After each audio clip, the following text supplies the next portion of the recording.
bon, je vais tout simplement faire un résumé du déroulement de ce séminaire. Alors, on va commencer avec la présentation de l'ouvrage par de nos invités distingués. Et ensuite, alors ça va durer une quinzaine de minutes et on va passer ensuite à la réaction des commentateurs. Et ça va durer d'une vingtaine de minutes. Et après, il y aura une discussion entre l'auteur et les répondants. Et pour les dernières 25 minutes, il y a une discussion ouverte. Donc, c'est ça la démarche pour aujourd'hui. On va commencer avec la présentation de nos auteurs. Nicolas Merveille est professeur au département de stratégie, responsabilité sociale et environnementale de l'ESG UQAM. Il est docteur en anthropologie sociale et ethnologie de l'École des hautes études en sciences sociales et professeur au département stratégie, responsabilité sociale et environnementale à l'ESG du UQAM. Il est titulaire d'un master spécialisé en ingénierie et gestion de l'environnement de l'École nationale supérieure des mines de Paris. Nous avons aussi avec nous aujourd'hui Jean-François Grenier, qui est professeur associé au département de sciences politiques de l'Université de Montréal et chercheur au CERIUM. Jean-François est professeur, il est également membre de l'Observatoire international sur les impacts sociaux de l'intelligence artificielle et du numérique. Il a collaboré aux travaux de la Déclaration de Montréal sur le IA responsable. Ses recherches portent sur les questions politiques de la gouvernance de l'IA, notamment la comparaison entre les régimes démocratiques et autoritaires. Alors, l'ouvrage qu'ils vont présenter aujourd'hui, c'est De la ville intelligente à la ville intelligible, qui a été publié par les presses de l'Université du Québec sous la direction de Emmanuel Cacamo, Julien Radsberg, Tyler Regelut et Nicolas Merveille. Alors, je vais vous rappeler que comme tous les événements au centre, celui-ci se tiendra dans les deux langues officielles. Donc, vous êtes encouragés à intervenir dans la langue de votre choix. Alors, commençons donc avec nos auteurs. Je passe la parole à Jean-François et Nicolas. Nicolas, est-ce que tu veux commencer ou non, vas-y, lance-toi. c'est moi qui me jette à l'eau? Moi, je suis pas éditeur. Nicolas m'a approché il y a peut-être 2 ans de ça environ. On a eu une bonne discussion, une discussion intéressante à propos de l'intelligence artificielle plus généralement, mais aussi des villes. Et il m'a invité à soumettre un chapitre pour le collectif, pour le livre. Et l'orientation générale, c'était vraiment d'avoir une réflexion un peu plus critique, une analyse un peu plus critique. Donc, à l'époque, on n'était pas encore en mode solution. Aujourd'hui, évidemment, on essaie de réfléchir davantage au mode solution, mais le chapitre, ou du moins le livre, n'était peut-être pas nécessairement axé vers cet objectif-là. Je dirais peut-être 2-3 mots sur ma contribution, en fait, au livre. D'abord, pour moi, je suis un politologue avant tout, qui m'intéresse aux questions de démocratie. Pas nécessairement au niveau municipal, mais par la force des choses, je suis souvent invité à lire, commenter ou analyser. Dans le contexte plus large des enjeux de l'intelligence artificielle, je pense que la ville a un rôle important à jouer. C'est un acteur de premier plan. D'abord parce qu'elle vit de manière assez concrète différentes expérimentations, différents projets pilotes, reconnaissance faciale, véhicules autonomes, etc., etc. Aussi parce que la ville, puis on le voit en ce moment, c'est l'actualité, la ville est souvent un des premiers à réglementer, est souvent à l'avant-garde de la réglementation. Donc, il y a quand même une capacité d'action. Et l'autre chose aussi, c'est que, comme vous le savez tous, il y a plusieurs principes éthiques, de grands principes éthiques et aussi juridiques qui sont en discussion au niveau provincial, national, même mondial. Mais la différence, en fait, c'est dans l'application. Et cette application-là, pour moi, est surtout, ou devrait être surtout locale. Et donc, on a beau avoir les grands principes, mais c'est vraiment au niveau de la ville que le nerf de la guerre se joue, si vous voulez. Donc, peut-être cette mise en contexte-là, la ville intelligente, pour moi, si elle veut reposer sur des assises démocratiques, la participation des citoyens, elle est nécessaire. Par contre, cette participation-là rencontre différents obstacles. J'en présenterai peut-être 3 brièvement pour laisser un peu la parole à mon collègue, puis aussi pouvoir discuter du reste avec les participants. Pourquoi ces obstacles-là, en fait, sont importants? C'est parce que quand on dit participation des citoyens, c'est juste pas simplement de demander la parole ou de donner le micro aux citoyens.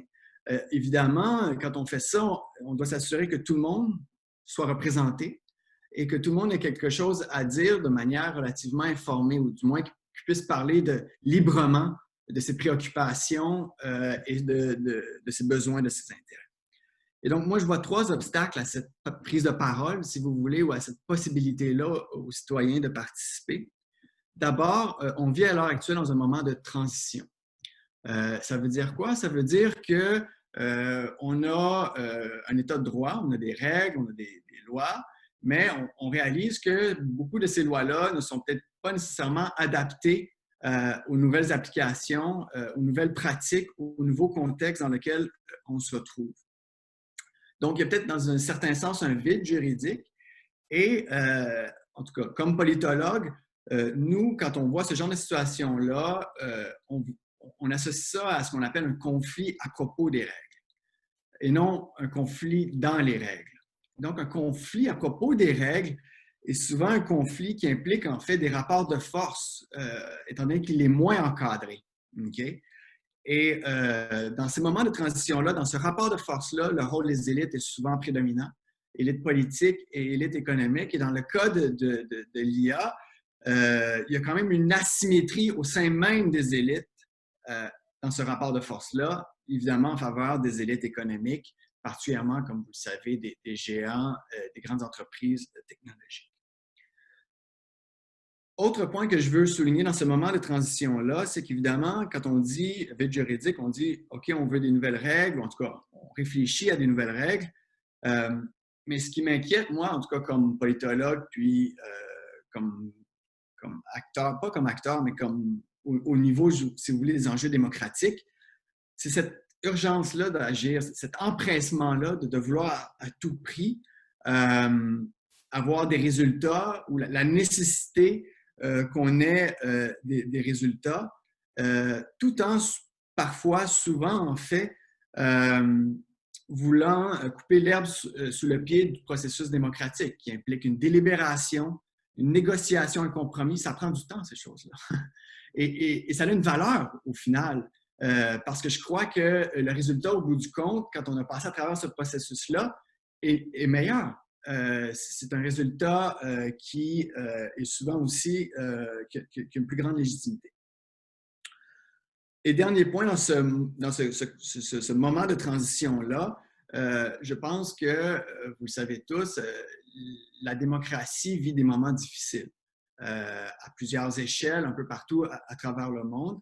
Je pense quand même que la démocratie locale, étrangement ou paradoxalement, en raison de différentes activités, des mouvements sociaux, etc., est quand même assez foisonnante, quand même assez encourageante. Mais il faut quand même comprendre qu'il y a comme un nuage, il y a comme une zone d'ombre, si vous voulez, autour des enjeux de la démocratie. Deuxième point que j'aimerais souligner, c'est que quand on parle de ville intelligente, ou en fait d'utilisage de l'intelligence artificielle au niveau de la ville, souvent, le premier acteur à l'utiliser, c'est les forces de l'ordre. C'est souvent le premier et le plus grand utilisateur de l'intelligence artificielle. Et ça, évidemment, ça a des conséquences au niveau de la surveillance, mais au niveau de la perception des citoyens de la ville plus généralement. Je pense qu'il y a comme une méfiance qui peut s'installer si le premier point de départ de cette perception-là, c'est cette surveillance-là. Après, si la ville intègre différents processus au niveau de l'IA, bien, il va y avoir cette perception-là qui va rester de « Ah oui, mais la ville utilise l'IA surtout pour la surveillance. » Donc ça, c'est quand même un enjeu qui m'apparaît assez important au niveau, encore une fois, de la prise de parole. Et comme vous le savez, cette surveillance-là cible quand même les segments souvent les plus pauvres, qui sont de plus en plus nombreux, malheureusement, de la population. Troisième point, puis je termine avec ça, c'est le déficit informationnel. C'est-à-dire que pour moi, c'est quand même assez préoccupant, je suis assez inquiet de voir le déclin en fait du journalisme local et le manque de journalistes d'enquête plus généralement, mais pour l'IA, c'est le désert. Et donc, ce journalisme-là d'enquête, pour moi, est quand même un contre-pouvoir nécessaire.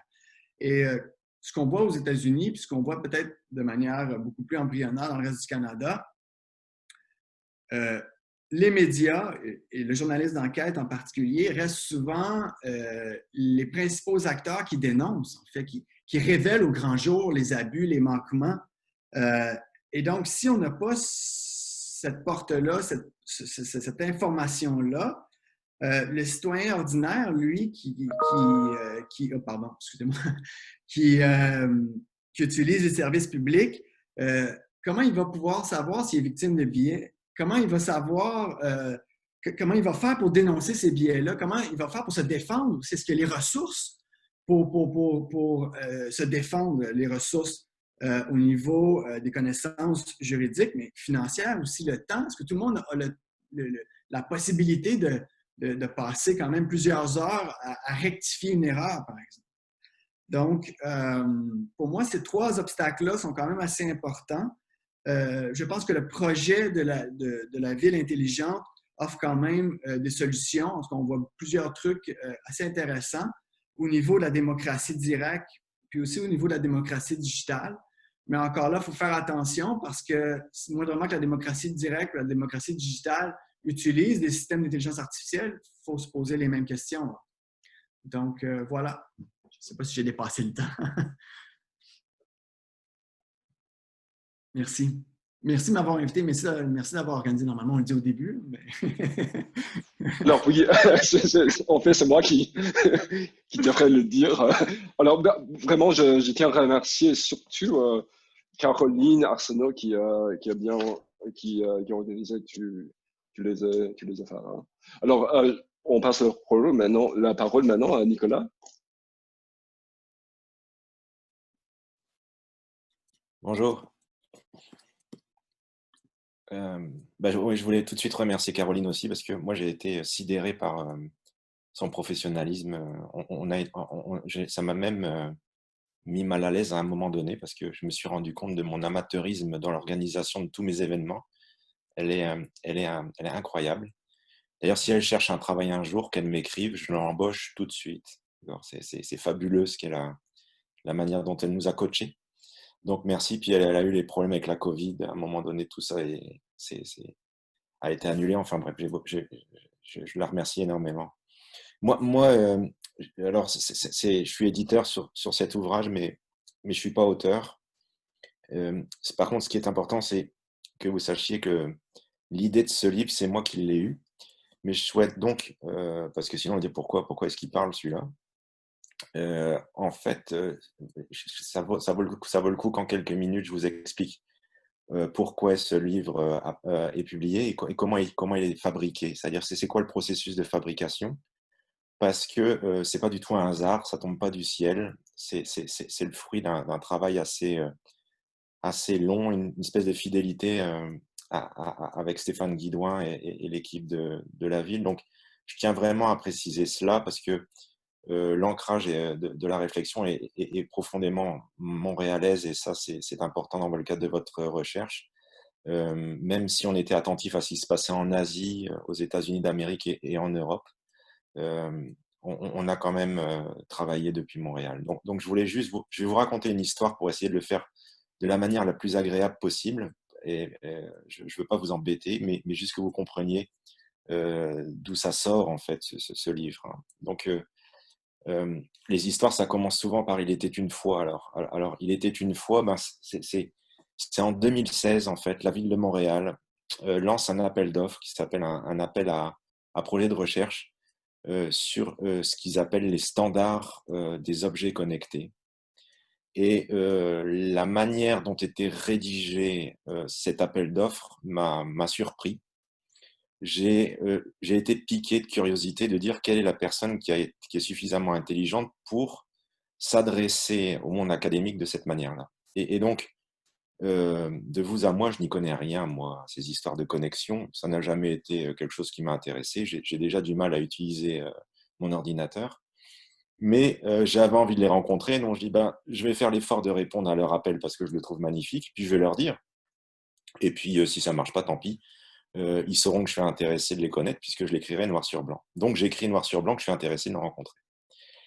Et j'écris ça assez vite, un peu ça n'importe comment, parce que j'ai aucune base ni conceptuelle ni méthodologique pour le faire. Et souvent dans ces cas-là, ben, je gagne. Et là, donc, ben, patatrac, je dois les rencontrer et j'y vais avec un stress certain, puisque, en fait, la première réunion, c'est pour leur dire que je n'y connais strictement rien, ce sur quoi je me suis présenté comme expert. Donc, ça crée un quiproquo intéressant, puisque ça démystifie cette figure qui est horrible, qui s'appelle l'expert, et qui m'insupporte au possible. Et je me présente comme quelqu'un qui est un chercheur, ce qui est beaucoup plus intéressant de mon point de vue, puisque la recherche a le mérite de douter, alors que l'expertise a comme valeur de gérer la certitude. Donc moi, là, j'y vais avec un grand doute, quoi. Et donc, je me présente à eux et donc je leur explique la situation, qu'en fait, ils viennent de passer à une collaboration avec quelqu'un qui n'y connaît rien. Et j'y vais quand même avec un peu un mal de ventre parce que bon, ça paraît rigolo quand on le raconte après, mais sur le moment, le vivre, c'est pas évident parce que on n'a plus vraiment le droit de se tromper dans le monde d'aujourd'hui, donc avancer avec des erreurs, ça c'est pas facile. Et en fait, je tombe sur des gens qui explosent de rire et qui me font comprendre qu'ils ont compris que je n'y comprenais rien puisque le projet que je leur avais soumis n'était pas à la hauteur de leurs espérances. Mais par contre, ils appréciaient l'attitude. Et ça a été fantastique pour moi puisque je leur ai demandé s'ils acceptaient de me former et de me payer pour ça. Donc, j'étais devenu un étudiant boursier. Et ils m'ont dit qu'ils étaient d'accord et en plus, ils étaient d'accord pour m'encadrer. Donc, ils m'ont encadré. Et ça a été fabuleux puisque, en fait, j'ai eu la chance d'être directement immergé dans leurs questions à eux. Donc, je ne suis pas, moi, arrivé avec des questions. Je n'avais aucune idée des enjeux qu'ils étaient amenés à vivre. Je méconnaissais tout à fait l'état de la littérature sur ces questions-là. Je ne savais même pas ce qu'était une ville intelligente. Enfin, vous voyez un petit peu jusqu'où on va. Pourquoi? Parce que l'appel de l'offre était tellement intelligent qu'il s'appelait l'éthique des capteurs. Le titre de l'appel d'offres, c'était du lot 5, c'était l'éthique des capteurs. Donc, quelqu'un qui a cette intelligence-là est forcément quelqu'un avec qui je vais pouvoir discuter, puisque je trouvais ça fabuleux. Donc, tout 2017, j'apprends. Et j'apprends quoi? Des défis que ces gens-là, et ces gens-là, en fait, c'est un groupe d'employés de la fonction publique qui n'ont, à mon sens, du moins, ils me mentaient peut-être, mais je pense pas, ils avaient l'air assez sincères. Ils me disaient que la seule chose qu'ils avaient dans le viseur, et le rétroviseur, c'était l'intérêt général et le bien public, le bien commun.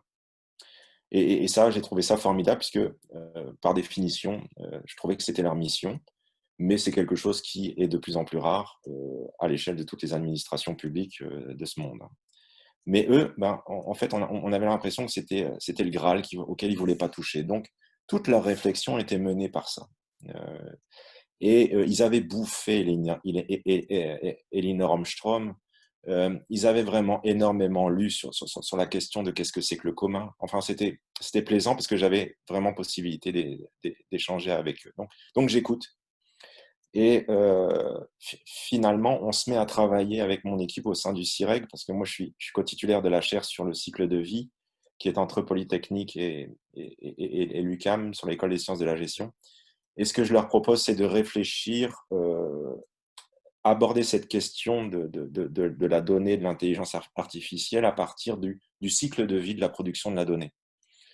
Ce qui va très loin, puisque j'en venais à la phase d'extractivisme des métaux pour construire les artefacts qui s'implanteraient après dans leur ville, jusqu'à la fin de vie. J'ai une expertise, enfin, elle est ridicule, hein, mais sur les questions environnementales. Et ce qui m'avait surpris, moi, c'était que j'avais rencontré l'administration publique en France qui me disait que le plus grand problème dans l'opérationnalisation du pollueur-payeur, c'était que l'administration publique n'avait aucune mémoire de l'utilisation des sols. Et que quand on faisait des recherches, on trouvait le pollueur à 30 ans. Mais à 35 ans, à 35-40 ans, on ne savait plus qui avait pollué. Donc, comme on ne savait pas qui avait pollué, le sol restait pollué. Et j'ai tout de suite insisté sur la fin de vie de tous ces capteurs en disant il faut absolument que vous créiez un institut de la mémoire, parce que ce qui va se passer, c'est que vous aurez des fonctionnaires, des logiques, des méthodes d'installation de tous ces artefacts qui va, au bout de décennies, s'oublier. Alors, c'est très dangereux puisqu'on sait que tous ces objets-là servent d'entrée pour faire des attaques et c'est la grande thématique de la cybersécurité. Donc, il faut absolument que, institutionnellement, on s'organise de telle manière de se souvenir d'où on a implanté l'ensemble de ces capteurs, parce que si on ne le fait pas, ben dans 20 ans, il y a des personnes qui auront une facilité de les utiliser et l'administration ne sera même plus au courant que ça avait été installé. D'accord ? Donc, il faut déjà maintenant intégrer dans sa structure de ville un institut de la mémoire des capteurs. Vous voyez ? Alors, c'est le bordel parce qu'on ne les a pas encore installés, mais il faut déjà prévoir qu'on va oublier qu'on les a installés. Alors, c'est des questions qui sont vraiment pertinentes puisque on est continuellement en train, on n'est plus sur une logique du temps linéaire avec un passé, un présent, un futur. On est sur ce qu'on appelle, dans une représentation beaucoup plus japonaise du temps, c'est-à-dire c'est mouvant. Et puis à un coup, on vire vraiment dans le futur et à un autre coup, on vire vraiment dans le passé.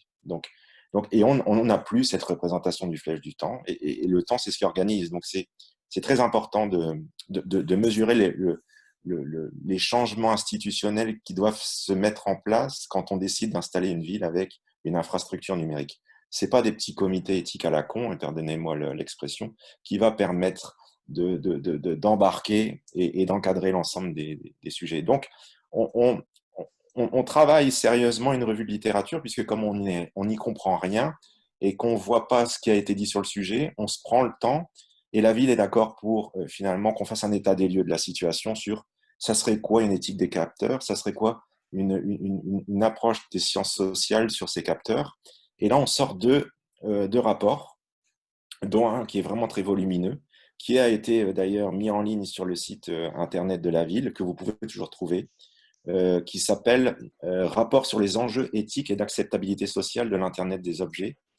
Et là, vous avez finalement la revue de littérature en 2017-2018, à peu près sur tout ce qui se raconte sur ces choses-là. Et on voit déjà à travers cet état de la littérature des enjeux qui pointent. Et ces enjeux qui pointent sont d'ailleurs, certains d'entre eux sont abordés dans le livre de la ville intelligible. D'accord ? Et ce qu'on comprend... Oui. Parlons du fil du temps. On va passer assez vite à la discussion des commentateurs. Donc, si vous voulez conclure dans une minute à peu près. Oui, alors on se retrouve, je me retrouve plongé dans cette histoire d'administration 4.0, on serait dans la nouvelle révolution industrielle 4.0, et les administrations, elles sont face à de nouvelles questions. Ou alors des questions qui existaient depuis très longtemps, mais beaucoup plus aiguës. Et à la suite de cette collaboration 2017-2018 avec la ville, moi, ce que je leur propose, c'est de monter une équipe de recherche avec des jeunes chercheurs qui ont soutenu leur thèse tout récemment, mais qui avaient déjà compris, eux, à ma différence, 5 ou 6 ans avant, que la question de l'algorithmique et la question de toute l'Internet des objets serait très problématique sur des enjeux de société. D'accord ? Et je leur propose donc de monter une équipe. La ville accepte et trouve ça très intéressant. Et moi, finalement, ce qui m'intéresse à ce moment-là, et c'est pour ça que je souhaitais préciser la chose, c'est que ce qui m'importe, c'est d'apporter des regards très différents sur un même objet qui est la ville intelligente. Et donc, je suis à ce moment-là dans le multidisciplinaire, c'est-à-dire différentes disciplines qui regardent un même objet. Non. Et je crois que ce livre de la ville intelligible, il remplit finalement son objectif, qui n'est pas une volonté de collaborer entre chercheurs sur cet aspect de la ville intelligente, mais au contraire, chaque discipline qui s'exprime à partir de ses concepts et ses méthodes et ses regards, ses approches sur cet objet de ville intelligente. Bon, malheureusement, les choses étant ce qu'elles sont, la bureaucratie étant ce qu'elle est, en fait, quand j'ai des gens, j'ai pas d'argent. Puis une fois qu'ils me donnent l'argent, les gens sont partis puisqu'ils n'avaient plus le temps d'attendre que j'obtienne l'argent. Donc moi, je passe un temps fou à recruter des personnes qui finalement ne seront jamais rémunérées et qui finissent par me détester en disant que je suis vraiment un salopard, ce qui est à peu près le quotidien de 100% des chercheurs probablement connectés aujourd'hui. D'accord ? Mais je suis particulièrement fier de ce livre parce que je crois qu'il n'avait qu'une volonté, c'était de passer un message à l'académie en disant on a une chance incroyable à Montréal, c'est d'avoir un groupe de personnes dans la fonction publique qui ont un niveau de réflexion et de compréhension de ces enjeux qui est très supérieur au nôtre. C'est-à-dire que moi, je ne me suis jamais senti quelqu'un qui apportait beaucoup d'éléments de réponse à Stéphane Guidoin, ses équipes, je les cite, Jean-Martin Thibault. Ils m'ont mis les mains dans la poutine, comme vous dites ici. Et je vais respecter votre expression, je l'aime bien. Et donc, je ne veux surtout pas passer le message inverse. C'est-à-dire qu'on aurait beaucoup à gagner à aller travailler avec eux parce qu'ils vont nous apprendre beaucoup. Et finalement, quand on revient, nous, quelques années plus tard, ils sont contents de nous avoir ouvert leurs portes parce qu'on devient élément de réponse sur certaines choses qu'ils n'ont pas en interne. Donc, c'est un jeu de ping-pong et de va-et-vient qui est passionnant. Et moi, c'était finalement ça l'intention de cet ouvrage. C'était de dire, passons un message très clair à l'ensemble des collègues en disant, il y a un formidable terrain d'études. Voilà. Et je remercie de nouveau toute l'équipe de la ville de Montréal de m'avoir adopté parce que je me sens plus intelligent depuis. Voilà, merci. Merci beaucoup, Nicolas. Alors, on va tâter un peu plus le terrain que vous avez mentionné, dont vous avez parlé. And so I think what I'll do now is I'll start by to introduce the responses by each of the commentators. I think maybe what I'll do is I'll just introduce each of the commentators before they begin. And we'll give about 5 to 7 minutes for each commentator. One of my areas of research is democratic theory. Mais quand je préside le panel, j'ai un côté assez autoritaire. Donc, je vous préviens qu'il se peut que je vous coupe la parole là. So maybe we'll start with Anna Brandescu, whose name I'm sure I just butchered. So Anna's expertise lie in civic technology, open data, and digital rights. She brings to Montreal and to CRIEM an international outlook on the economic, political, and social dimensions of the emerging technologies in the city. As CIRM's McConnell Professor of Practice, Anna is carrying out a study on the governance of artificial intelligence to better understand the economic, political, and social implications of this technology in Montreal and across Canada. So, Anna, we'll pass the mic to you. And so, if you could take like 5 to 7 minutes, great. Perfect. Thank you. Thanks for having me here, and it's a pleasure and an honor to join this group.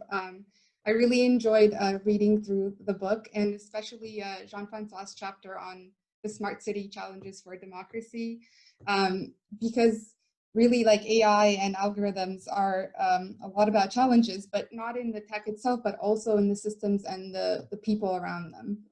So before I get into how this chapter is useful for my research, and in specifically at a more broader scale, it addresses the smart city in the context of like algorithms and AI and in the socioeconomic political context, and that's what I'm really interested in. And it's at the heart of what I'm doing. So moving back to Montreal last year, I started scoping study to understand like what is going on with AI in Montreal, but also in Canada. So specifically, as like I'm narrowing down my research, I'm looking at the funding landscape. So it's a lot about going back to transparency basics, as I call them, and turning the lens towards those in power. So looking at the actors and institutions and the entities involved in the AI and those who call the shots.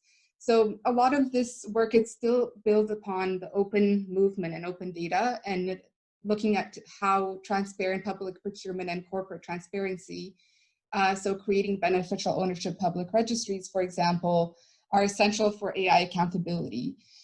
So we know that the tech is problematic and there's a black box and all the discriminations that come with it, but I wanted to just zoom out to look at the systems that is in place that kind of is making all of this happen, and keeping the machine going and also evolving within this like smart city context.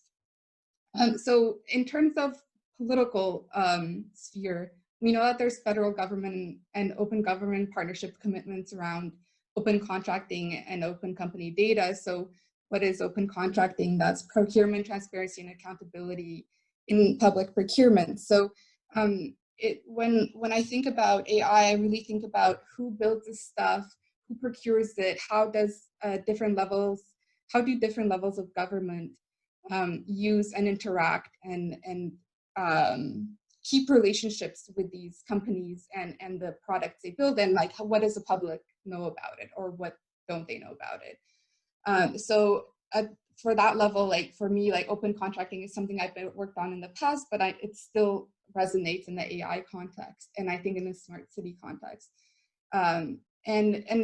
So does open company data, which looks at, globally, you see the work of open corporates in identifying different jurisdictions and company data from public registries. And again, to know the companies, but also the actors, the co-officers, co-founders, and eventually the beneficial ownerships, like those who own and benefit from company, and this can be different from the legal side. So it gets very detailed legally, and procurement seems quite boring, but it's really fascinating because that's where you actually understand what are the terms of reference, what are the deliverables, you get to the points. It goes away from this sort of magic black box,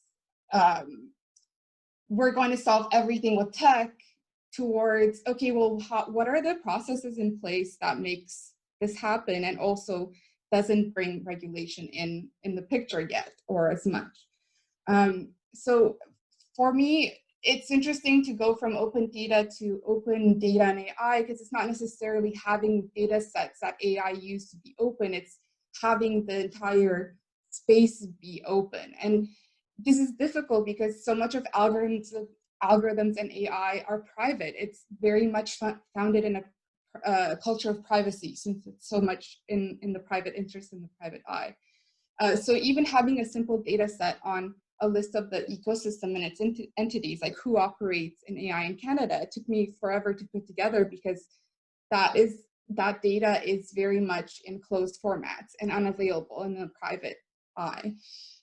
So it's been a slow process, and this is kind of takes me back to the chapter to look at two things that really sparked reflection. And one is tech lobbying, and the other one is trust. So for tech lobbying, there's a few quotes that I'm not sure how exact they will translate into English, but I will repeat them. So one is looking at, okay, so by the exercise of lobbying, tech giants are in a position to influence a political project according to the interests of their company. The point here is that the rules of the game must be rethought and redefined to see where the struggle and the balance of power needs to change to define in its favor the future modes of regulation.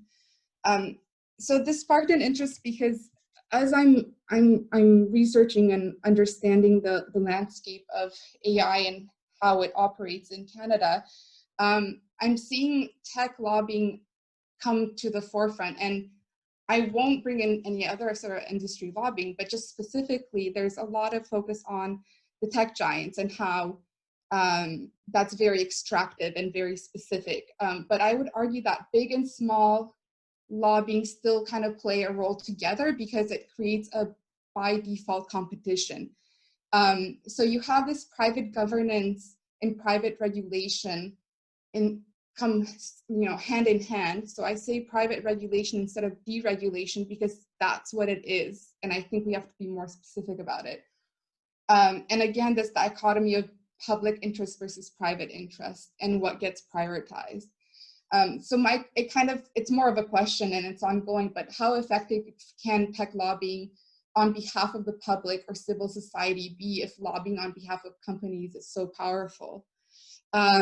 And it seems like that is a good segue into trust, because so much of trust between government and industry gets built on these relationships, but companies have entire government relations teams. Like, what civil society body has that? Like, who am I to go to talk to ISED to say like, hey, I think we need to be more think these things through, instead of like, who do you fund? Like, what are the rules? And so for the trust piece, I think there's a mention on, so another quote. Furthermore, in accordance with democratic values of transparency, data should be accessible. They should obviously not be owned by the private sector and used by companies, should be supervised. So I would say this goes beyond the data, but also the technology itself. So how do you then build trustworthy AI, which is a new term, when all the data is owned by companies? And so in that regards, like, trust and lobbying go hand in hand. And given the well-known and researched issues of AI, which is an algorithm's discrimination on race, gender, and class. Class was discussed more, but I would have liked to see more conversations on race and gender in this book as well. So with the black box of the algorithm, how can you have that algorithmic participation benefit people? So within the dangers of algorithmic participation, it made me think of Jonathan Roberge, Kevin Moore, and Mario Senfield's research on algorithmic governmentality and the deep learning's governmentality with other black box, which is really the blurring of public and private actors that takes away from responsibility and accountability. Yeah, that's it. Fantastic. Thank you so much. Those are incredibly important insights, and I think that they will probably be picked up by some of our other commentators. On passe maintenant à Sarah Gagnon-Turcotte, qui est directrice du laboratoire de recherche appliquée chez Nordliver, un organisme à but non lucratif spécialisé dans la gestion et la gouvernance des données et des technologies, notamment dans le contexte des villes intelligentes. Elle dirige une équipe de chercheurs interdisciplinaires vouée à résoudre des questions complexes et donner aux communautés les moyens de réimaginer la manière d'utiliser et de gérer le numérique. Au cours des 12 dernières années, Sarah a occupé plusieurs fonctions publiques de haut niveau dans l'administration municipale de la ville de Montréal, ainsi que divers postes de gestionnaire de recherche et analyste dans le milieu universitaire et au sein d'organisations internationales. Alors, on passe maintenant la parole à Sarah. C'est toujours impressionnant d'entendre sa propre biographie, là. J'ai l'impression d'avoir accompli des milliers de choses. Donc, merci beaucoup de me recevoir ici. C'est un plaisir. Merci à Caroline pour l'invitation. Je connais plusieurs visages, puis je suis vraiment contente de participer à cette discussion sur les villes intelligentes avec des gens aussi passionnés, avec des perspectives disciplinaires vraiment diversifiées.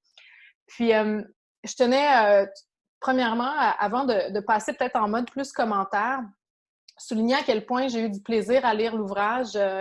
Nicolas, bravo, chapeau. Moi, j'ai été justement impressionnée par la diversité des perspectives. J'ai particulièrement apprécié l'apport, ou en tout cas l'analyse de points de vue un peu plus littéraires là-dedans. Je suis une grande lectrice, donc de voir comment la science-fiction peut nous aider à réfléchir le futur, la ville d'aujourd'hui, c'était particulièrement intéressant.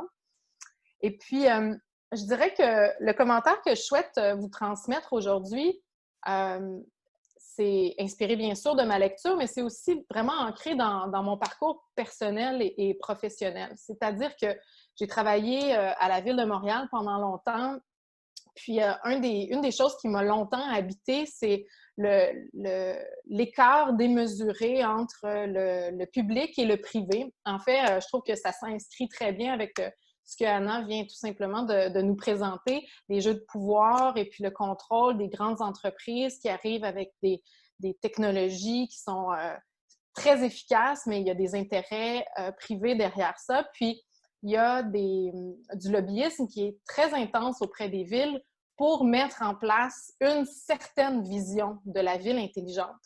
Et j'ai trouvé que l'ouvrage, effectivement, n'était pas du tout en mode solution, mais parfois, on a besoin de ça. On a besoin d'un coup de semonce, là, une vision critique qui nous permet d'identifier les risques, les enjeux, puis de peut-être imaginer le pire pour mieux se préparer, puis changer, j'ai bien aimé un terme qui était utilisé par une des co-éditrices, Emmanuelle Cacamo, changer la trajectoire dans laquelle on se sent ancré, comme si on était dans des ornières vraiment, puis qu'on ne pouvait plus en sortir. Ben, moi, mon postulat aujourd'hui, c'est qu'on peut sortir de l'ornière dans laquelle on se sent pris, puis il faut réimaginer, il faut rêver d'autres modèles de la ville intelligente. Et c'est la raison, entre autres, pour laquelle j'ai quitté la ville et je suis allée du secteur. En fait, j'ai eu la chance de travailler chez Nord-Ouvert parce que l'idée, c'est ce qu'on fait chez Nord-Ouvert, c'est qu'on réfléchit à la gestion puis à la gouvernance des données, mais vraiment ancré dans ce que Nicolas expliquait, le bien commun. Donc, il faut qu'on se réintéresse à l'atteinte d'un intérêt public, à la défense de l'intérêt public. Et ça implique de sortir la technologie, de sortir les données et leur contrôle des mains du privé et de se les réapproprier par des OBNL, mais par des citoyens aussi, par des organisations. Puis on a la chance de collaborer avec la Ville de Montréal en essayant d'outiller la communauté, d'outiller les citoyens à travers des programmes d'éducation populaire, mais à travers aussi de l'accompagnement direct à des organisations dans cette réappropriation-là. J'en dirai pas plus. Stéphane va sûrement tout vous dire sur Montréal en commun, un super projet auquel on participe. Mais dans le fond, pour revenir un peu à ce que j'ai retiré de l'ouvrage, pour moi, c'était vraiment une vision qui était un peu dystopique, en fait très dystopique, ancrée dans une approche qui était utilitariste, néolibérale. Puis, ce que ça implique, ce qu'il ne faut pas perdre de vue, puis ce que l'ouvrage faisait très bien, c'est que cette vision de la ville intelligente, elle est ancrée dans le système capitaliste tel qu'on le vit aujourd'hui. Puis, en fait, moi, je parle souvent, je dirais, je milite en faveur d'une ouverture de l'imagination vers une société qui est post-capitaliste et que je résumerais simplement par une société qui s'ancre dans la collaboration plutôt que dans la compétition. Puis, ça implique nécessairement la collaboration, que les gens ne sont plus passifs. Et la vision de la ville intelligente qui est décrite à travers l'ensemble de l'ouvrage, c'est vraiment celle où les individus, les citoyens sont passifs. Donc, la participation algorithmique, justement, présentée par Jean-François Gagné, le risque, c'est que les citoyens agissent dans la ville, vivent, et que des capteurs, des senseurs prennent de l'information sur leur comportement et en déduisent des préférences ou encore des décisions. Donc, comment est-ce qu'on passe d'une approche ancrée sur cette vision passive vers une approche qui met de l'avant l'agentivité, le agency en anglais, ou l'intentionnalité des individus? Et la finalité également, donc la finalité qui est ancrée dans le système capitaliste, donc par optimiser les retombées économiques, vision extractiviste, productivité des individus. Comment est-ce qu'on change ça, encore une fois, pour se diriger vers le bien commun? Puis comment aussi on sort de cette vision où on cherche à anticiper le futur en observant qu'est-ce qui se passe maintenant pour créer des décisions et créer ainsi une boucle qui renforce cette ornière dans laquelle on se sent pris. Donc ça, pour moi, l'ouvrage a fait un travail phénoménal à identifier l'ensemble des problématiques. Mais au niveau des solutions, puis Jean-François, tu as commencé avec ça à l'époque, c'était pas le temps de parler des solutions, on était en mode critique, puis c'est correct. Mais moi, je voulais peut-être apporter quelques-unes de ces solutions-là ou de ces idées-là, parce que je crois personnellement qu'on peut on peut créer une ville intelligente qui est différente. Puis le modèle montréalais qui est en émergence aujourd'hui, à mon avis, je pense que Nicolas nous a donné un peu une super bonne idée de qu'est-ce qui se passe derrière. On voit des fonctionnaires publics qui sont vraiment en train de réfléchir à comment on peut intégrer l'éthique dans les grands programmes, des vastes programmes d'approvisionnement de technologies assez avancées. C'est intéressant de voir le back-end aussi. Donc, pour moi, et là, je cherche mes notes parce que je n'ai pas suivi du tout le petit pitch que je m'étais fait. C'est de sortir un peu de l'approche technosolutionniste. Ça, c'est vraiment important. Puis, en fait, peut-être une chose, souvent la technologie est perçue comme négative en soi. Je pense que certaines critiques écologistes ont vraiment leur lieu d'être, c'est-à-dire qu'il y a des coûts écologiques importants à la création de toutes ces technologies, ces senseurs-là et tout ça. Mais il faut aussi pouvoir être capable de voir la technologie comme un moyen de empowerment des citoyens. Puis je donnais quelques exemples, je vais résumer ça en 1 minute, de qu'est-ce qu'on pourrait faire. Bien, moi, la première chose, c'est de bien outiller les fonctionnaires et les élus pour qu'ils soient en mesure de prendre des décisions éclairées quand ils ont la pression des entreprises privées. Puis le open procurement dont Anna parlait, c'est un exemple qui est vraiment fondamental d'ouvrir un peu la façon dont on achète et on reçoit les pressions de ces technologies-là. Il faut aussi soutenir notre communauté de hackers, de programmeurs, de start-up pour qu'ils développent des logiciels qui sont ouverts, mais des logiciels ouverts dont on a besoin. Il faut être capable de leur communiquer nos besoins pour orienter leur travail pour pas que ce soit, encore une fois, utilisé par les entreprises privées. Ça l'arrive souvent. J'ai parlé un peu de refuser la participation citoyenne passive, algorithmique et passive, pour mettre de l'avant l'agentivité.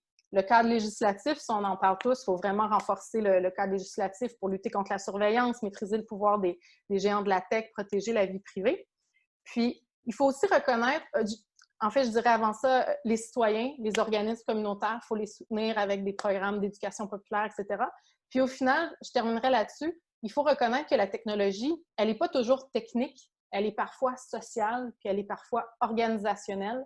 Puis il faut reconnaître ça également, puis c'est une autre façon de vivre la ville intelligente. Donc, c'était un appel à l'action et à l'imagination que je voulais vous transmettre. Merci. Merci beaucoup pour cet appel vraiment inspirant. Alors, nous passons maintenant à Stéphane Guidouin, qui est directeur du laboratoire de l'innovation urbaine de Montréal. Depuis juin 2017, il a travaillé à la transformation du bureau de la ville intelligente et numérique en LIUM. Il a piloté des projets d'envergure, notamment le dépôt de la candidature de la ville de Montréal au défi des villes intelligentes du Canada, pour lesquelles la ville de Montréal a remporté le premier prix de 50 millions de dollars. Auparavant, il a été responsable du dossier des données ouvertes à la ville de Montréal. Il a défini et fait adopter de nouvelles orientations en matière de données ouvertes et de gouvernance des données menant à une politique d'ouverture par défaut. Alors, à vous maintenant, Stéphane.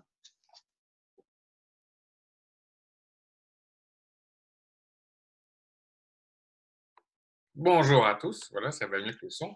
Merci de me recevoir, c'est super intéressant comme discussion. Moi aussi, j'ai eu beaucoup de plaisir à lire le livre, à le parcourir, à revenir sur certains éléments qui étaient dedans. D'abord, je voulais remercier aussi Nicolas pour le travail qu'il a fait avec nous.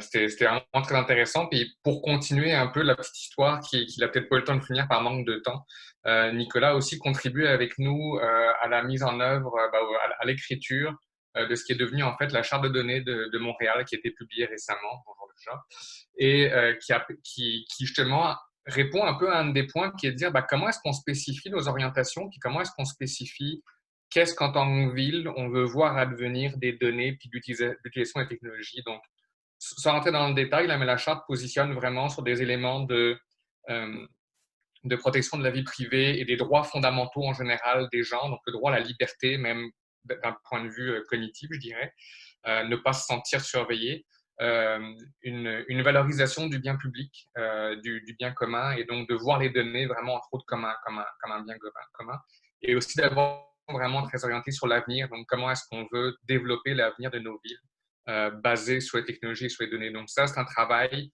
qui est issu des rapports que j'ai copié-collé dans le chat. Je vais mettre la charte après. Et qui s'est aussi fait en collaboration avec la ville de Nantes, qui a une démarche très similaire à la nôtre, Nantes qui est en France.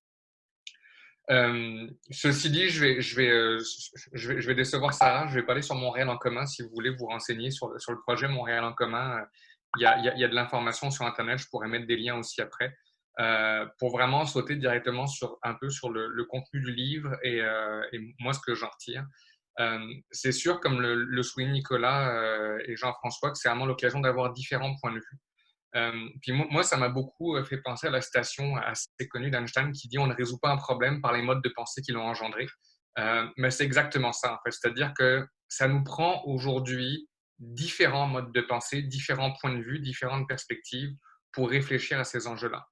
Je trouve qu'on est dans un cas un peu particulier parce que déjà, la ville intelligente se veut un peu comme un nouveau mode de pensée pour résoudre des problèmes du passé qui sont la sécurité, la mobilité, comment est-ce qu'on fait pour nettoyer les rues, etc. Donc, il y a cette pensée un peu magique des porteurs notamment de technologie de dire ben, j'arrive avec un nouveau mode de pensée, j'arrive avec des nouveaux outils qui vont régler les problèmes. Sauf qu'il se passe deux choses. C'est qu'en fait, ils n'amènent pas tant que ça un nouveau mode de pensée. C'est-à-dire que dans leur réflexion, puis le livre le montre très bien, la notion de ville intelligente, en fait, est tout à fait dans la lignée de beaucoup d'autres tendances.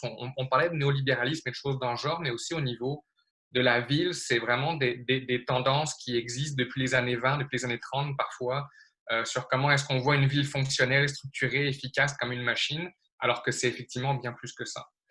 L'autre chose que je trouve super intéressante, c'est qu'on est dans une dynamique où la ville intelligente, la notion de ville intelligente, je veux dire canonique, là, les problèmes n'existent pas encore, dans le sens qu'on est encore en train de le mettre en place, puis les problèmes réels que ça pourrait créer sont en train de se matérialiser. Puis là, dans une situation où il faut qu'on soit dans une posture où, au lieu d'attendre et puis de créer des problèmes, puis dans 10-20 ans, dire « Ah, on a mis des capteurs, puis il faut qu'on résolve ces problèmes », ben là, on essaye, plutôt que de résoudre des problèmes, de les anticiper et d'éviter qu'ils adviennent. Et ça nécessite de voir comment est-ce qu'on peut incorporer les différents points de vue qui sont incarnés dans le document dans le développement de ce qui se fait, dans la création de ce qui se fait, et ne pas agir en retard, je dirais. Et je trouve que le livre met très bien de l'avant comment ces différents points de vue peuvent contribuer, comment l'analyse des mots qu'on utilise a un sens, comment l'histoire de l'urbanisme, l'histoire des villes nous informe sur des tendances lourdes existantes que, veut pas, qu'on sache ou qu'on ne sache pas, on les reproduit pareil.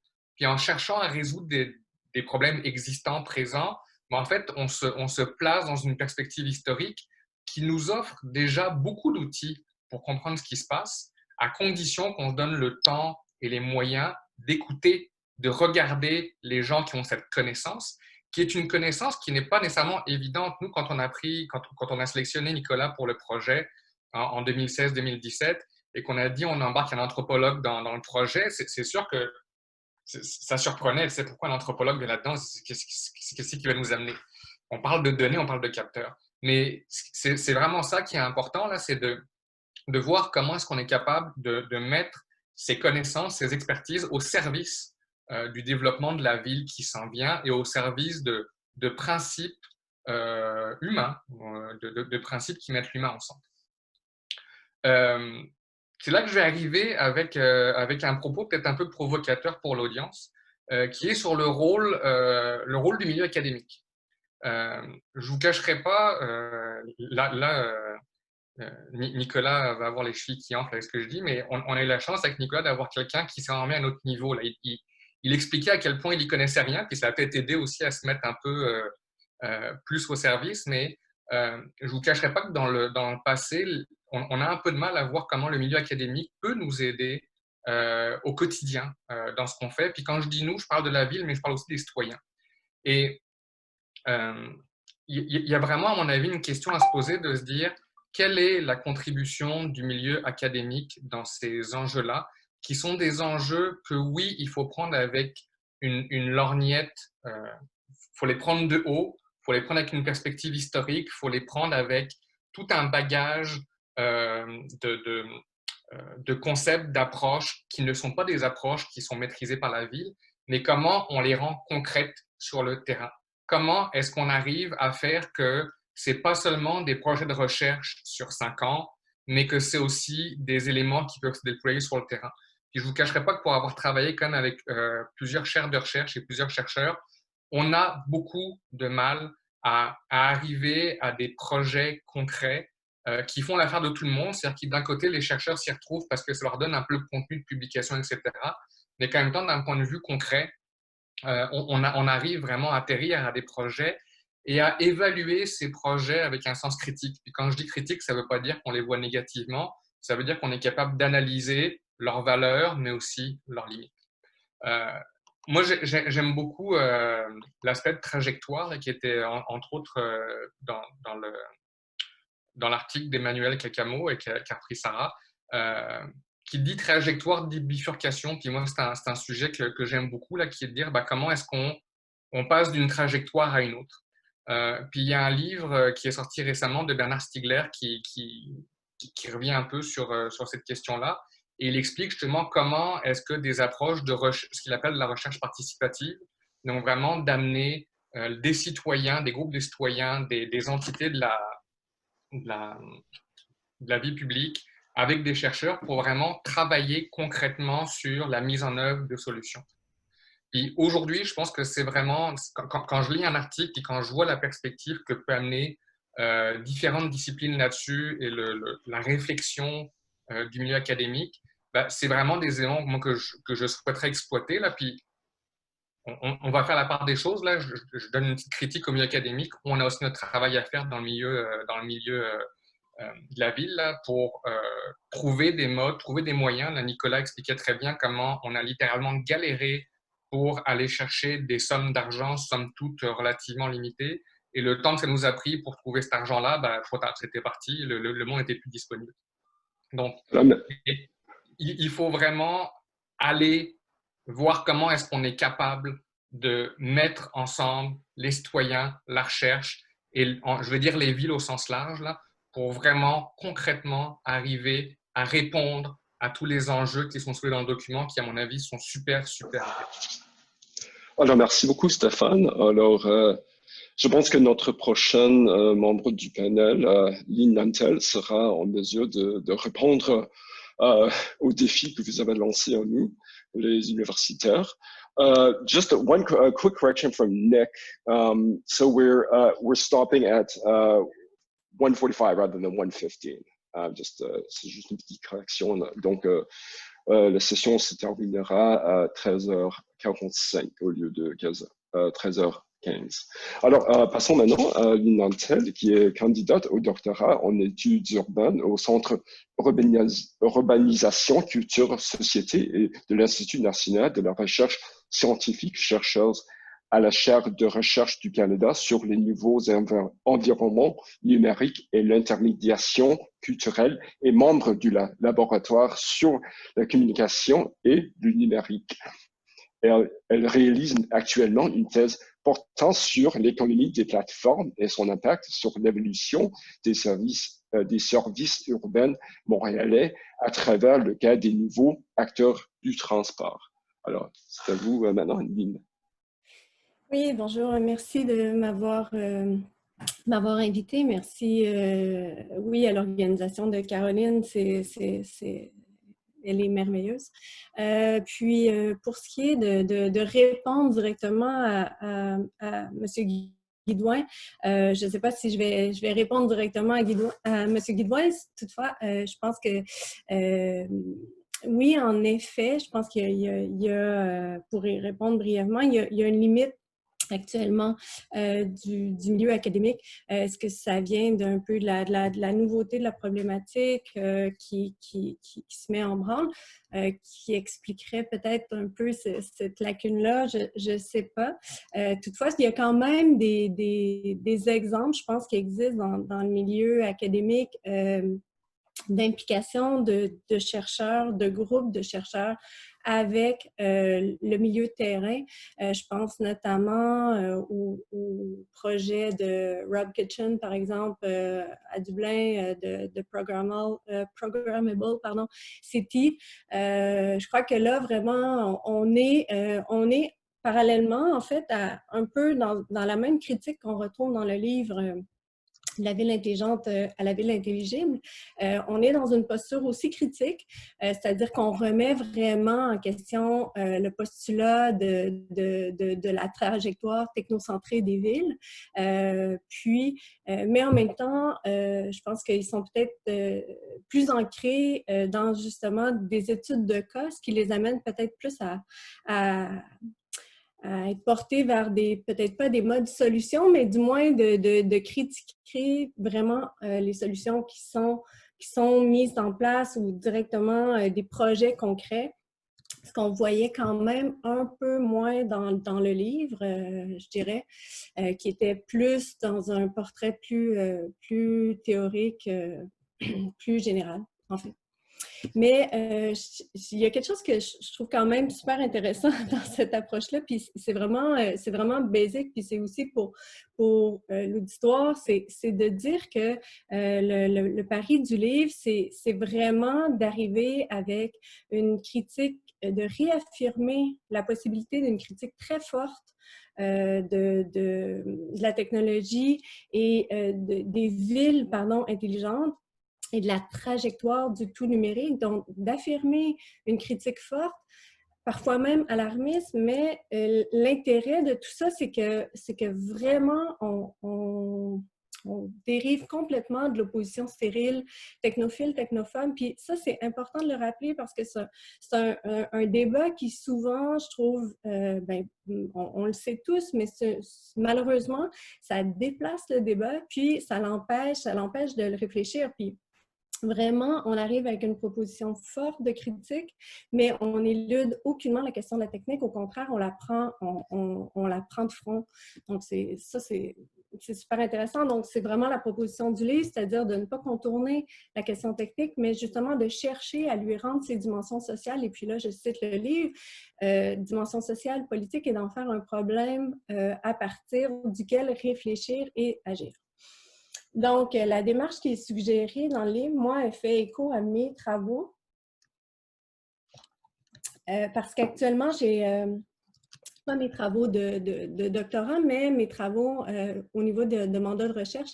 Un de mes mandats de recherche porte justement sur l'usage des systèmes de décision automatisés par les administrations publiques. Et donc, ce qui revient au cœur de la réflexion, c'est la question de l'explicabilité des systèmes techniques, qui se trouve vraiment là à être l'enjeu au centre de la question lorsqu'on s'intéresse justement à comment la ville utilise les technologies, comment la ville utilise les données, les algorithmes pour leur prise de décision administrative. Donc, ça rejoint la démarche du livre, en fait, qui est, puisqu'expliquer ce que les systèmes techniques impliquent de les rendre compréhensibles. Donc, et en d'autres mots, expliquer un système technique suppose de le rendre donc intelligible, ou du moins, s'il n'est pas intelligible, il va être au moins un peu plus intelligible, on va le souhaiter. Donc, pour le commentaire, ce que moi, j'ai surtout retenu, ou ce qui est vraiment venu, je dirais, nourrir ma réflexion, c'est toute la réflexion de monsieur, du chapitre de Tyler Reglut sur la question de l'enjeu de la transparence, où on peut faire vraiment beaucoup de parallèles entre l'enjeu de la transparence et l'enjeu de l'explicabilité des systèmes techniques et de décisions automatisées. Donc, si on revient à son idée de transparence, il montre vraiment que le mot transparence comme mot d'ordre dans la ville intelligente, c'est présenté comme une injonction en fait. Et c'est vrai qu'on fait souvent l'adéquation entre l'ouverture, Une ville plus ouverte, c'est une ville plus intelligente et on pense tout de suite à toute la question de l'ouverture des données, qui a été vraiment un des projets forts, qui est un des projets forts, en fait, des villes intelligentes. L'intérêt de la critique là, de Ruglut, se résume, à mon avis, dans un des passages où il dit la transparence, c'est un certain rapport au réel, dont l'évidence et l'immédiateté apparente se gagnent par l'invisibilité de la médiation. Puis il poursuit dans une analogie avec la question du verre, donc avec la matérialité, donc le matériel, là, la matière, le verre. Puis il dit, le verre disparaît sous le regard qui est porté au loin, mais réapparaît avec le jeu de lumière, de perspective et de superposition qu'il permet. Puis on sent vraiment que la transparence vient ici, dans son discours très fort, puis dans son discours dominant au sein de la ville intelligente, elle vient vraiment écraser, aplanir, voiler un peu cette idée-là de la médiation. Puis, on pose la transparence comme une finalité en soi.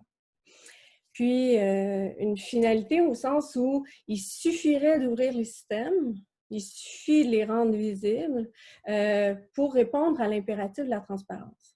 Puis là, c'est là où on revient, mais on comprend très bien que la transparence comme finalité est insuffisante. Et c'est pour ça que Ruglut, il vient arriver avec l'idée que la finalité, il vient, en fait, pour contrer cette idée-là d'une transparence comme finalité, il lui oppose l'idée de la culture technique.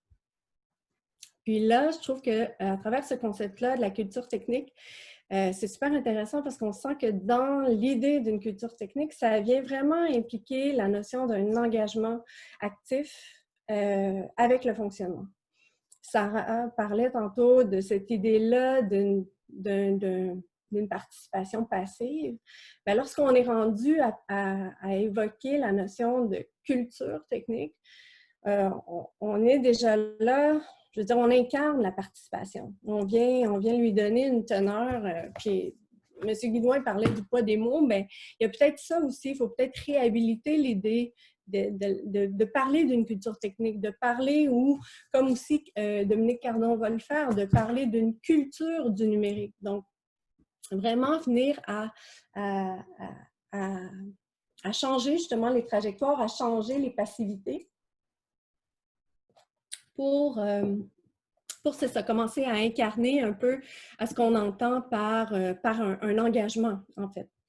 Donc, la critique de la transparence peut être transposée, à mon avis, à une autre exigence, un autre impératif qui est celui de l'explicabilité, qui vient vraiment avec la notion maintenant de, quand on parle des technologies, on a passé vraiment à l'idée de la transparence au début, puis maintenant, le nouveau concept de l'heure, c'est de parler, on doit rendre les technologies explicables. L'intelligence artificielle, en particulier, doit devenir explicable. Sauf que, il faut d'abord dire que l'explicabilité, elle ne peut pas devenir sans la transparence. Donc, les deux concepts sont vraiment liés, sauf que la transparence en soi ne permet pas de résoudre la question de l'explicabilité. Puis c'est pour ça, parce que c'est là où on revient encore à l'idée de cette médiation-là dont nous parle Ruglut, c'est de dire qu'il faut comprendre que l'explicabilité d'un système de décision, donc l'explicabilité de l'AI, vient toujours avec cette idée-là qui est double. Donc, de rendre compréhensible, c'est-à-dire donc de montrer qui est responsable des relations, montrer quelles sont les relations de pouvoir à l'intérieur du système technique qui est construit, comment il fonctionne, qui les fait, etc. Ça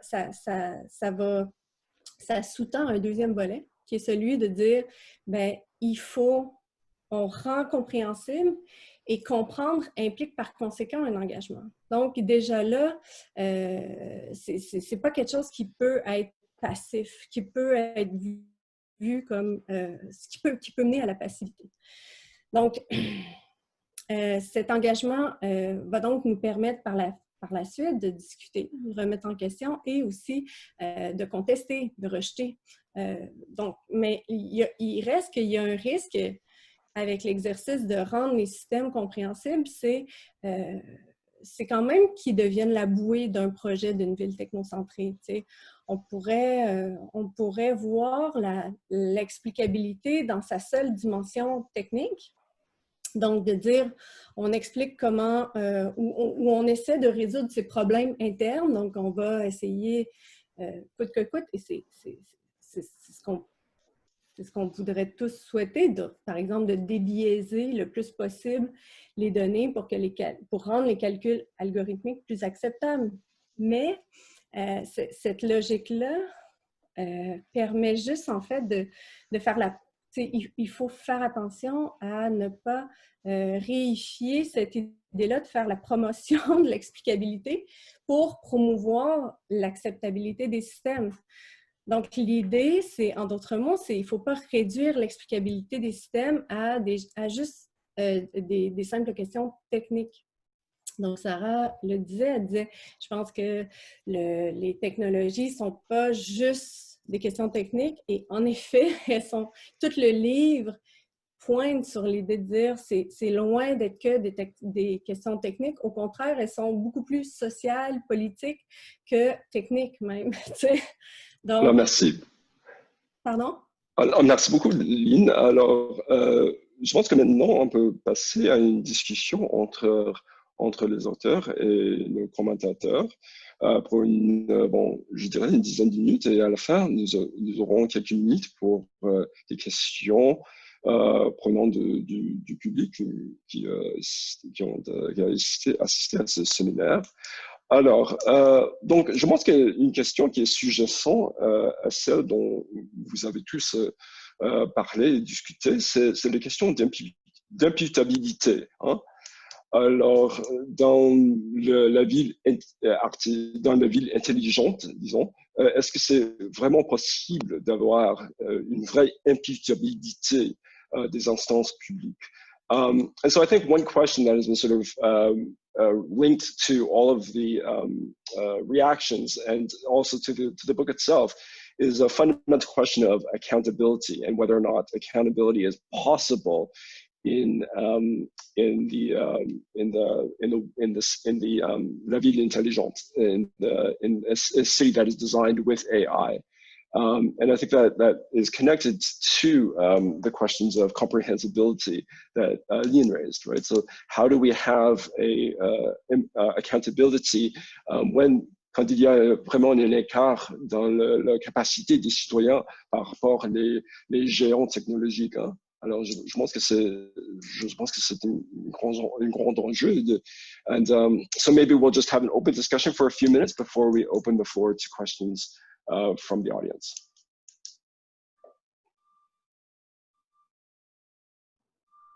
Mais...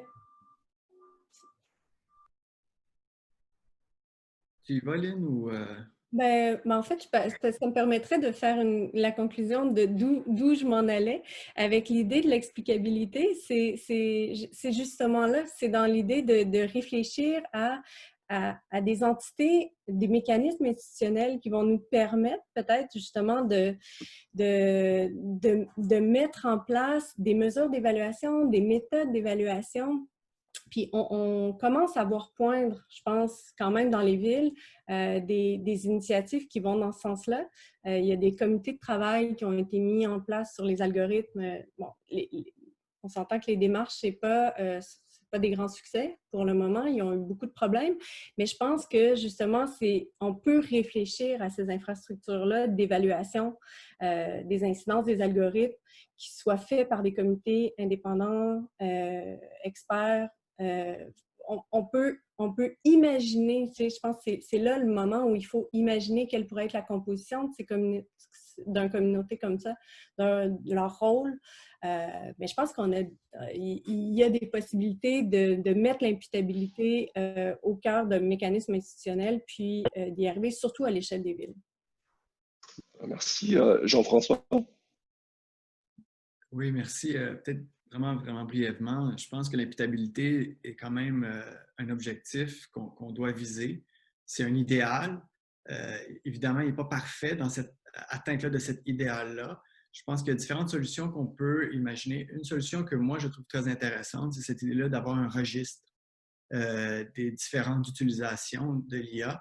Je pense que si les citoyens ont accès à ce registre-là, ça favorise grandement, en tout cas, moi, je trouve que ça envoie un bon signal au niveau de la transparence. Après, c'est sûr que la création, le maintien de ce registre-là peut être complexe, mais je pense que c'est quand même une idée intéressante.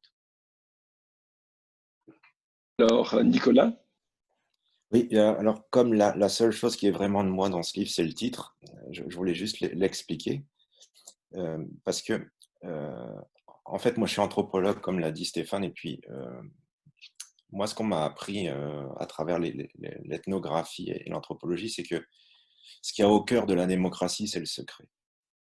Ce qui permet qu'un régime soit démocratique, c'est qu'on garde quelque chose non connu de l'ensemble de la collectivité. Parce que si le secret n'est pas là, on rentre dans ce que une énorme anthropologue, une femme magnifique qui s'appelle Marilyn Strathern, d'habitude je cite que des Français, mais là j'ai fait un effort, je vais citer quelqu'un d'autre que la France, a écrit un ouvrage merveilleux qui s'appelle La tyrannie de la transparence. Et c'est pour ça que j'ai essayé d'orienter le regard sur l'intelligibilité, parce que les opérationnalisations de ce concept de ville intelligente dans beaucoup de parties de ce monde, c'est finalement invisibiliser les raisonnements. C'est-à-dire qu'on montre un grand nombre de choses et on rend visible des choses qui n'étaient pas forcément vues, à travers la traçabilité notamment. Donc ça choque. Jean-François a bien dit, on est à propos de l'existence et ça pose des problèmes. Mais il y a aussi un effet pervers qui est lié à une invisibilisation des logiques. Et je crois que cette invisibilisation des logiques, elle a été prise très au sérieux par les employés de la ville de Montréal avec qui j'ai travaillé et toutes les équipes. Et ça, j'ai beaucoup apprécié. C'est-à-dire, on va absolument démocratiser l'ensemble des raisonnements qui ont amené au déploiement de la technologie ou qui ont amené à la décision de telle chose ou telle chose.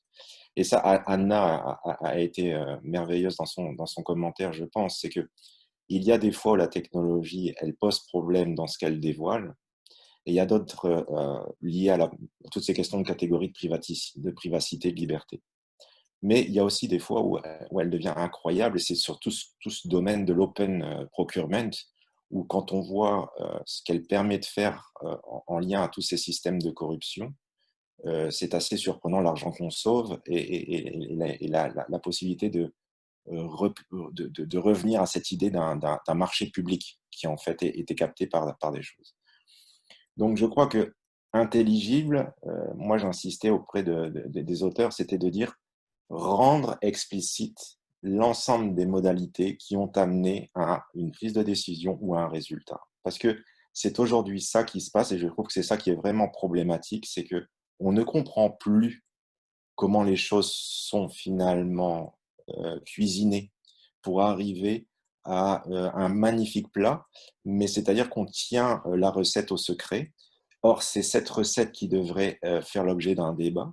Et c'est ça que j'ai toujours apprécié dans la ville intelligente de Montréal, c'est qu'on sentait bien que Stéphane disait, on va se donner le luxe de parler à l'ensemble des acteurs sur ce processus de conception de la ville. Et je crois que c'était ça qui était vraiment fondamental. Et donc, cette notion de transparence et cette notion d'explicabilité, elles sont fondamentales, effectivement. Mais attention à ce qu'on décide de rendre transparent et attention à ce qu'on décide de garder au secret, parce qu'une fois de plus, je crois qu'une ville transparente, et c'est tout l'intérêt de Tyler, c'est de montrer qu'elle est tyrannique. Il ne faut surtout pas arriver à ça. On a le devoir de garder le secret, parce que le secret, c'est un de nos totems. Je suis anthropologue, je suis désolé, de notre manière de fonctionner. Et c'est ça qu'on veut essayer de protéger. Voilà. Alors, je pense, merci Nicolas. Je pense que nous avons deux interventions qui vont porter sur cette question de comment rendre visible la logique décisionnelle dans une ville intelligente. Donc, Sarah et ensuite Anna. Merci. En fait, personnellement, je voulais revenir sur la question d'imputabilité peut-être un peu plus. je suis assez d'accord, en fait, avec les propos qui ont été échangés sur la transparence et l'explicabilité. Je ne pense pas que je peux rajouter quoi que ce soit sur cette question, mais pour moi, je souhaitais en fait mettre de l'avant que pour permettre une certaine imputabilité, il faut à la base avoir un objectif. C'est-à-dire, il faut savoir envers quoi est-ce qu'on est imputable. Et donc, si il y avait un consensus que la ville intelligente, néolibérale, efficace, optimisée, c'est ça dont collectivement on avait besoin, ben c'est pas la même chose que si on redéfinit nos objectifs collectifs en fonction du bien commun, de la livraison de services auprès du citoyen, du public, avec la création d'une culture technique qui est inclusive. Et donc, c'est essentiel de bien définir nos objectifs pour ensuite mettre en place des processus ou encore des mécanismes de gouvernance ou d'évaluation d'impact ou pour mesurer nos progrès. Et tant aussi longtemps qu'on n'a pas eu une réhabilitation du concept de bien commun, et pour moi, c'est intrinsèquement lié, dans le fond, avec la critique plus générale de notre système capitaliste actuel, bien, c'est que actuellement, c'est les intérêts individuels, c'est les intérêts privés qui prédominent plutôt que les intérêts publics. Donc, en ce sens, je ne crois pas que l'imputabilité va changer tant et aussi longtemps qu'on n'aura pas une large discussion sur le rôle de la technologie dans notre société. C'était mon commentaire. Merci. Great, thank you. And I think, I'm guessing Anna has something to say about procurement, accountability, and transparency. Yeah, thanks. Those were such great comments. I'm trying to make this make sense in my head and out loud. So I just wanted to start with explainability. I think I'm trying to look outside in a world to reimagine what explainability outside of AI experts looks like. So it's really about trying to understand the stuff and not being led and guided by AI people. I know that's a lot to ask, but I'm thinking like reimagine, okay, so if we really want accountability, what does that look like? And I would say one of the ways to do it is to go back to money and budgets and looking at how can we explain to everyday people that this thing costs this $1 million and why, and like who gets that money, how does it get dispersed, and then bringing it back to governments and seeing government budgets, but also government spending, which is really rare to have as open data. But that's a very important financial flow to understand that some of this is taxpayers' money, so we should see some of that information. But really to understand what do these technologies cost and why, and who get, we don't know those details. We talk a lot about the actual technology, but not enough about the budgets behind them. And in terms of algorithmic registries, I think that's a great idea and a first step. I know City of Amsterdam has already launched this, I believe last month, and another city that I forgot at the moment. But I'm also, in line with being wary about transparency and explainability, as Jean-François mentioned, I think we should also be aware of open and ethics washing and being oh, this is PR really for companies and firms. There's a lot of that conversation if we really want accountability. And to go back to linking accountability to anti-corruption. And I'm really happy that someone mentioned corruption in this conversation, because I'm going to throw Canada and the global north under the bus, since we don't really like to talk about this word. But I think it's really key and necessary to build a trust in this. And I'm saying build and not rebuild, because I don't think it really exists in the public interest. So that's a little bit of what I'm trying to reimagine when I think about the possibilities of accountability in the smart city. Great, thank you so much, Anna. It turns out that we have 4 minutes left. Alors, il y a une question qui a été transmise Stéphane de Samuel dans le chat. Alors, Jean-François, est-ce que vous voulez répondre à cette question-là? C'est quoi la question? Je l'ai pas. Caroline, Oui, excusez-moi, bonjour tout le monde. Alors, j'ai rendu, en fait, j'ai ouvert les micros pour certaines personnes qui avaient posé des questions dans le chat des participants. Là, je suis désolée avec la technique, je suis un peu zéro, mais je demanderais peut-être à Samuel s'il souhaite ouvrir son micro et nous reposer la question, en fait, qu'il a indiquée dans le Q&A. Oui, bonjour, merci. Donc, c'était une question, à la base, Jean-François, tu avais indiqué que l'adoption de l'intelligence artificielle par les forces de l'ordre peut créer un environnement en fait de méfiance. Donc, j'étais juste curieux, je suis un peu surpris parfois de l'autre côté, juste de comprendre les forces qui peuvent expliquer pourquoi les citoyens acceptent parfois un peu trop rapidement le concept de technosolutionnisme.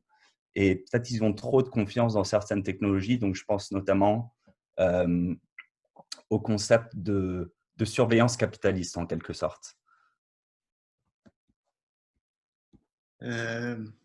Merci pour la question.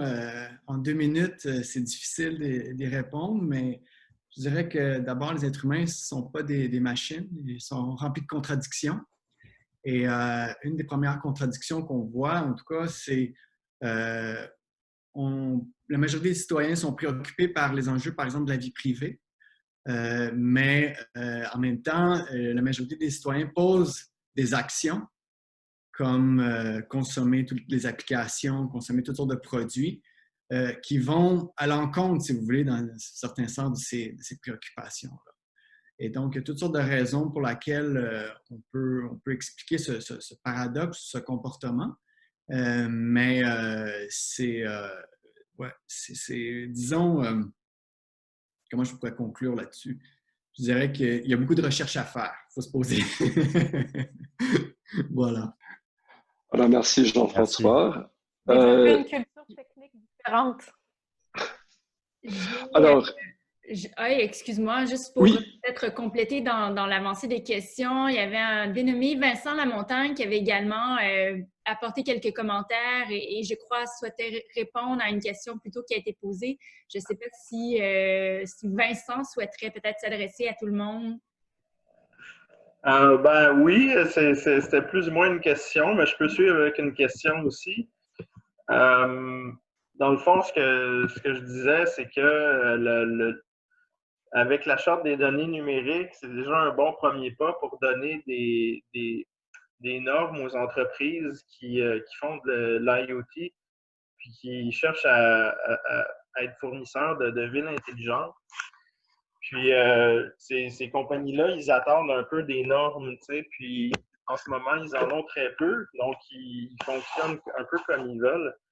Mais est-ce qu'il y a un plan pour amener ça un petit peu plus loin, puis de forcer ces entreprises-là à suivre des normes claires qui pourraient eux aussi les aider à éviter des problèmes d'acceptabilité sociale dans le futur, là? Ouais, la réponse courte, c'est oui, dans le sens qu'on va travailler à voir un peu comment certains des éléments de la charte peuvent être inclus dans les processus d'approvisionnement, donc on les appelle d'offres. En même temps, il faut quand même être réaliste que c'est une façon assez facile de dire « Ah, si on ne me dit pas quoi faire, je ne peux rien faire ». Avec des principes comme ceux qu'on a dans la charte, puis on n'est pas les seuls à en avoir mis, les entreprises ont des outils quand même de base pour faire des choses et je sais qu'il y a plusieurs entreprises, entre autres, qui approchent parfois le milieu académique en disant est-ce que vous pouvez nous aider justement pour réfléchir à ça. Donc, oui, on va essayer de mettre en place des cadres. Il faut savoir que les cadres qu'on met en place sont jamais parfaits. En général, ils sont souvent même mauvais dans le sens que ils sont lourds, ils sont lents, c'est difficile à mettre à jour. Puis, on ne peut pas prévoir tous les cas auxquels on va faire face dans un cadre d'approvisionnement. Donc là-dessus, je pense qu'il y a aussi un travail à faire de la part des entreprises de proactivement se demander comment ils vont faire pour s'aligner sur des principes et pas juste attendre qu'on leur donne des actions concrètes à réaliser. Moi, j'aimerais ajouter peut-être un point là-dessus. Je pense que de manière globale, la majorité des gens qui s'intéressent aux enjeux technologiques reconnaissent que le cadre législatif et juridique est vraiment à la traîne sur à peu près tous les enjeux. Puis, pour moi, un des obstacles majeurs dans le domaine politique, c'est qu'il y a pas place à l'expérimentation. Puis je tiendrais à souligner que dans le projet Montréal en commun, dont je pensais peut-être que Stéphane glisserait un mot, je vous encourage vraiment à aller regarder. C'est le défi des villes intelligentes que Montréal a remporté. Ils ont fait le choix spécifique d'inclure une dimension d'expérimentation réglementaire. Puis moi, je tiens à lever mon chapeau à ça parce que c'est très rare que, d'un point de vue aussi du public, qu'il y ait une tolérance face à l'expérimentation d'un point de vue des politiciens. On sait tous que dès qu'il y a un politicien qui change d'avis, oh mon Dieu, il a reculé et tout ça, il y a des enjeux globaux autour de la culture politique, de la culture démocratique qui nous empêchent collectivement de faire des tests d'un point de vue juridique réglementaire dont on aurait besoin. Donc, les politiciens attendent, ça prend beaucoup d'années, ils regardent un peu ce que les autres font, ils regardent les tests avant de poser des gestes. Si on était capable d'avoir des expérimentations, peut-être que ces normes-là pourraient émerger, on les testerait, on les changerait. Mais là, comment changer une culture non seulement technique, mais une culture politique, ça devient tout un chantier. Mhm. OK, donc nous sommes maintenant 13h48. Alors, au nom du centre, je vais tout simplement remercier nos participants, les panélistes, ainsi que le public qui assistait à ce séminaire. Alors, Nick, do you have any final words for the on behalf of the center? Non, juste un grand merci à tous et toutes pour avoir partagé les belles idées et au plaisir de continuer la discussion ailleurs. Et encore une fois, une grande merci à Caroline qui est vraiment géniale. Alors, merci beaucoup. Merci. Bonne fin de journée. Merci à tous. Merci, thank you. Bonne journée. Thank you. Bonne journée.